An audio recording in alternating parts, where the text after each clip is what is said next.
Important చాలా ఉన్నాయి. చెప్పండి. ఏదైతే పేదలు ఎవరైతే ఉన్నారో, మహిళలు ఎవరైతే ఉన్నారో వీళ్ళందరికీ కూడా సొంత ఇల్లు అనేది ఒక బలీనీయమైనటువంటి కోరిక ఏదైతే ఉందో, మరి దాని ఇంటికి సంబంధించి మరి గతంలో మనందరం కూడా చూస్తాం. ఆ రోజు జగన్మోహన్ రెడ్డి గారు మరి పాదయాత్రలో కానీ మేనిఫెస్టోలో కానీ చాలా క్లియర్గా చెప్పడం జరిగింది అధ్యక్ష. ఏదైతే సంవత్సరానికి 5 లక్షలు ఇల్లు చొప్పున 5 సంవత్సరాల్లో 25 లక్షల ఇల్లు నిర్మాణం చేస్తామని ఆ రోజు చెప్పినటువంటి పరిస్థితి అధ్యక్ష. ఈరోజు మేము అడిగినటువంటి ప్రశ్నకు జవాబు చెప్తూ మరి ఏదైతే ఈ 3 సంవత్సరాల 4 నెలలు అయింది అధికారంలోకి వచ్చి, మరి ఏదైతే మంత్రి గారు ఇచ్చినటువంటి సమాధానమే చూస్తే కేవలం 2,40,000 ఇళ్ళు మాత్రమే నిర్మాణం చేశామని మంత్రి గారు ఇచ్చినటువంటి సమాధానమే చెప్తూ ఉంది అధ్యక్ష. అంటే నేనేమంటున్నానంటే 3 సంవత్సరాలు 4 నెలలు అంటే మీకు ఇచ్చినటువంటి రోడ్ మ్యాప్ ప్రకారం చూస్తే ఇప్పటికీ 17 లక్షల ఇళ్ళు నిర్మాణం చేయవలసి ఉండగా కేవలం 2,40,000 ఇళ్ళు నిర్మాణం అవడం అనేది పేదలకి చాలా ఆందోళన కలిగిస్తున్నటువంటి అధ్యక్ష. ఇందుకు కారణాలు ఏంటంటే, ఒకటి ఏదైతే ఇళ్ల నిర్మాణానికి సంబంధించి ఆ రోజు 3 ఆప్షన్స్ ఇచ్చారు అధ్యక్ష. అందులో ఒక ఆప్షన్, 3వ ఆప్షన్ ఏంటంటే లబ్ధిదారుడితో సంబంధం లేకుండా ప్రభుత్వమే ఇల్లు నిర్మాణం చేస్తామని ఆ రోజు 3వ ఆప్షన్ సార్ అది. ఆ ఆప్షన్కి 3,19,000 మంది ఆ 3rd ఆప్షన్ని సెలెక్ట్ చేసుకున్నారు అధ్యక్ష. దురదృష్టవశాత్తు ఈ 3 సంవత్సరాల్లో ఆ యొక్క సొంత ఇల్లు ఏదైతే ఉందో ప్రభుత్వం నిర్మాణం చేస్తానని ఏదైతే చెప్పిందో, మరి ఈవేళ లబ్ధిదారులందరినీ కూడా కింద వాలంటీర్స్ కానీ ఎవరైతే అధికారులు ఎవరైతే ఉన్నారో అధికారులు కట్టలేక వాళ్ళని ఆప్షన్ మార్పించుకోమని బలవంతం చేయడంతో ఒక్క నెల రోజుల్లోనే 66,750 మంది ఆప్షన్ మార్చుకున్నటువంటి పరిస్థితి అధ్యక్ష. అంచేత మీ ద్వారా ఈ ప్రభుత్వం దృష్టికి తీసుకొచ్చేది ఏంటంటే, ఈవేళ సామాన్యంగా ఇప్పుడు పెరిగినటువంటి ఖర్చులను దృష్టిలో పెట్టుకుని 5 లక్షలు పైబడి ఇంటికి అవుతున్నటువంటి స్థితిలో వాళ్ళకి ప్రభుత్వం ఇచ్చిన ఆప్షన్ ప్రకారం ప్రభుత్వమే ఇల్లు వాళ్ళకి కట్టి ఇవ్వాలి, నెంబర్ 1. రెండవది ఏదైతే ఈవేళ 1,80,000 ఇస్తున్నారు అధ్యక్ష. ఈవేళ 1,80,000 అంటే కేంద్ర ప్రభుత్వం 1,50,000, 30,000 రూపాయలు ఎన్ఆర్జీఎస్లు ఇస్తూ ఉన్నారు 1,80,000. ఇప్పుడు పెరిగినటువంటి ఖర్చుల్ని దృష్టిలో పెట్టుకుని కేంద్రం ఇస్తున్నటువంటి 1,80,000కి రాష్ట్ర ప్రభుత్వం కూడా తోడుగా ఒక 2 లక్షల రూపాయలు కలిపి ఇవ్వగలిగితేనే ఆ పేదవాడు అక్కడ ఇల్లు నిర్మాణం చేసుకోగలుగుతాడు. అంచేత రాష్ట్ర ప్రభుత్వం కూడా తన ఓటాగా ఆ పేదవాడికి ఆ యొక్క అమౌంట్ని ఇవ్వాలని చెప్పేసి కూడా మీ ద్వారా మరి ప్రభుత్వాన్ని కోరుతున్నాను అధ్యక్ష.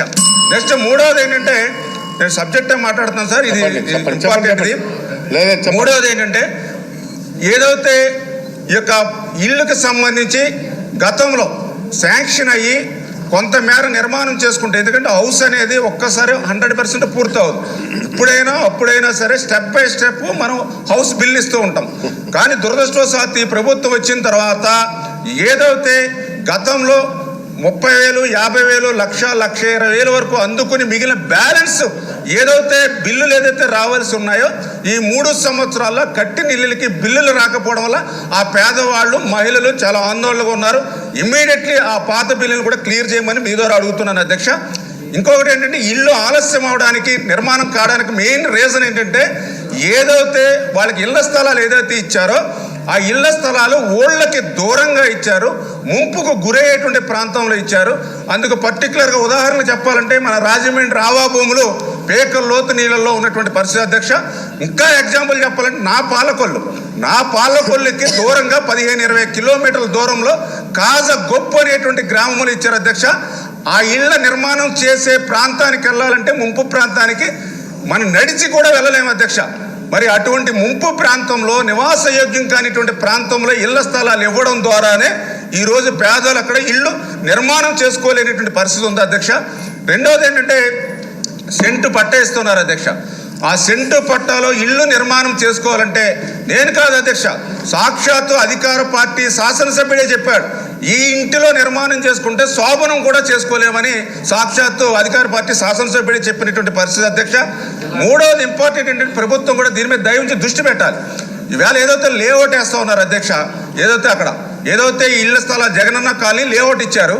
ఇప్పుడు మా పాలకొల్లో కూడా 2 లేఅవుట్లు ఇచ్చారు జగనన్న కాలనీలో. అక్కడ అన్నీ కూడా ఏంటంటే 20 అడుగుల రోడ్లు ఇచ్చారు అధ్యక్ష. అక్కడ ఇల్లు చూస్తే 3,000 ఇల్లు ఇచ్చారు, 60 ఎకరాలు. 3,000 అంటే 10,000 మంది నివాసం ఉంటారు భవిష్యత్తులో. మరి అక్కడ 20 అడుగులు రోడ్లు ఇచ్చారు, మొత్తం రోడ్లన్నీ 20 అడుగులే. రేపు డ్రైన్స్, అదేవిధంగా current poles, pipelines, water pipelines ఇవన్నీ పోతే ఇంకా 10-12 అడుగులు కూడా రోడ్డు మిగలదు అధ్యక్ష.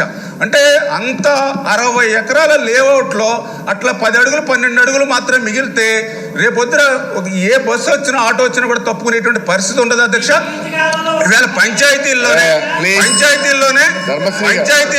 నేను సబ్జెక్టే మాట్లాడుతున్నా ధర్మశ్రీ, మీకు కూడా పంచాయతీల్లో కూడా 33% సార్, పంచాయతీల్లో కూడా పంచాయతీ లేఅవుట్లో కూడా అప్రూవల్ లేఅవుట్ ఇవ్వాలంటే 33 అడుగులు రోడ్డు అడుగుతారు అధ్యక్ష. కానీ దురదృష్టవశాత్తు ఎంత పెద్ద లేఅవుట్లో 20 అడుగులు ఉండడం వల్ల అది రేపు భవిష్యత్తులో ఒక స్లమ్ ఏరియాగా మారిపోతుంది అనేటువంటి భయం కూడా మరి ఈరోజు ప్రజల్లో ఉంది అధ్యక్ష. ఇది అధ్యక్ష. రెండవది ఏంటంటే ఏదైతే అయిపోయింది అధ్యక్ష,